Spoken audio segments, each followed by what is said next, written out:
സാനുമാഷിൻ്റെ മരണം എന്ന് പറഞ്ഞാൽ മലയാള ഭാഷയ്ക്കും സാഹിത്യത്തിനും സംസ്കാരത്തിനും നമ്മുടെ നാടിനുമെല്ലാം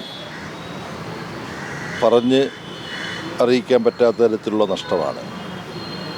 വ്യക്തിപരമായി സാനുമാഷുമായി ബന്ധപ്പെട്ട ഒരുപാട് ഓർമ്മകളുണ്ട്. എൻ്റെ വിദ്യാർത്ഥി ജീവിതകാലം മുതൽ ഒരു ഡിബേറ്റിന് പോകുമ്പോൾ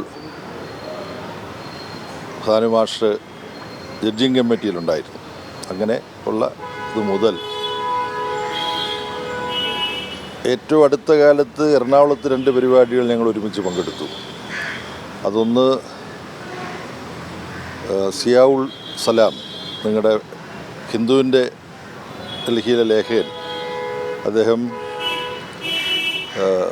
ഹിന്ദുത്വ ഇന്ത്യയിൽ ജീവിക്കുന്ന ഒരു മുസ്ലിമിൻ്റെ അനുഭവത്തെക്കുറിച്ച് ഇംഗ്ലീഷിൽ എഴുതിയ പുസ്തകം, അതിൻ്റെ മലയാള പരിഭാഷ കൊച്ചി ടൗൺ ഹാളിൽ വെച്ച് നടത്തുമ്പോൾ സാനുമാഷ് അവിടെ ഉണ്ടായിരുന്നു ആ പരിപാടി പങ്കെടുക്കാൻ. പിന്നെ സാനുമാഷ് പങ്കെടുത്ത് എന്നെ അക്ഷരാർത്ഥത്തിൽ അത്ഭുതപ്പെടുത്തിയത് ഒരു 6-7 മാസം മുമ്പ് മറൈൻ ഡ്രൈവിൽ വലിയൊരു പാലസ്തീൻ ഐക്യദാർഢ്യ റാലി സംഘടിപ്പിച്ചപ്പോൾ മാഷ് അവിടെ വന്നു. മാഷോട് ആദ്യം സംസാരിക്കണമെന്ന് ഞാൻ പലതവണ നിർബന്ധിച്ചു.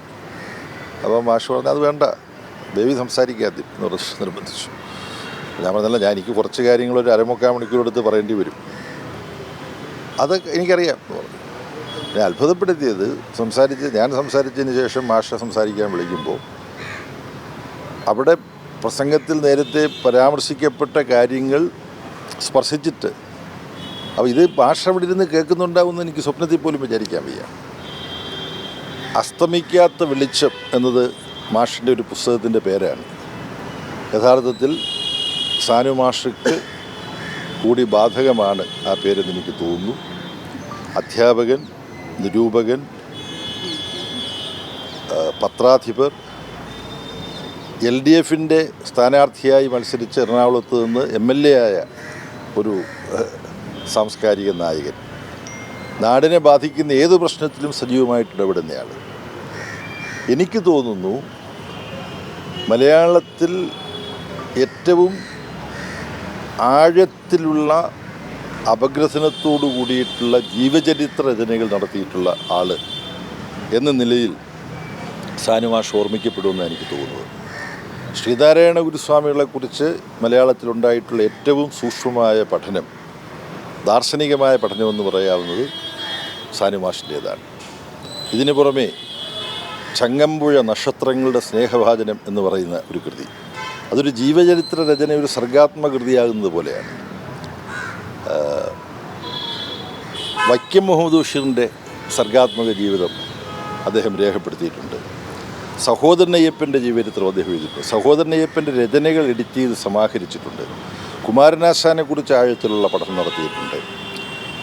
M. ഗോവിന്ദനെക്കുറിച്ച് ആഴത്തിലുള്ള പഠനം നടത്തിയിട്ടുണ്ട്. MC ജോസഫിനെക്കുറിച്ചുള്ള ജീവചരിത്ര പുസ്തകം, ഇതൊക്കെ ഞാൻ വായിച്ചിട്ടുള്ളതാണ്. സഹോദരനയ്യപ്പനെക്കുറിച്ചുള്ള ജീവചരിത്രം, MC ജോസഫിനെക്കുറിച്ചുള്ള ജീവചരിത്രം.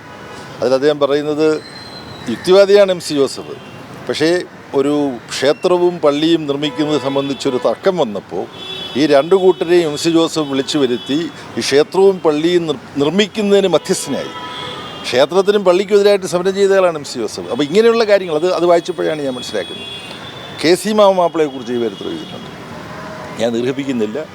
ഭാഷയ്ക്കും സാഹിത്യത്തിനും സംസ്കാരത്തിനും കേരളത്തിൻ്റെ മതനിരപേക്ഷ പുരോഗമന ജീവിതത്തിനും സാനുമാഷിൻ്റെ മരണം വലിയൊരു നഷ്ടമാണ്. 98 വയസ്സ് വരെ അദ്ദേഹം ജീവിച്ചിരുന്നു. ഈ 98-ാം വയസ്സിലും അദ്ദേഹം പുസ്തകം എഴുതുകയായിരുന്നു. അതാണ് അദ്ദേഹത്തിൻ്റെ ഏറ്റവും സജീവമായിരുന്ന ഒരു ജീവിതം. എനിക്ക് തോന്നുന്നു ഇതുപോലെ സജീവമായിരുന്ന ഒരു ജീവിതം എനിക്കറിയാവുന്നത് EMSൻ്റെതാണ്. EMS മരിച്ച വിവരം പത്രത്തിൽ വാർത്തയായിട്ട് വരുമ്പോൾ ദേശാമാനി പത്രത്തിൽ EMS തലേദിവസം എഴുതിയ ലേഖനവുമുണ്ട്. അതുപോലെ പൂർണ്ണ ജീവിതകാലം മുഴുവൻ സജീവമായി പ്രവർത്തിച്ചുകൊണ്ടിരുന്ന ഒരു വലിയ വ്യക്തിത്വമാണ്. CPIM വേണ്ടി സാനുമാഷിൻ്റെ ഓർമ്മയ്ക്ക് മുമ്പിൽ പ്രണാമങ്ങൾ അർപ്പിക്കുന്നു.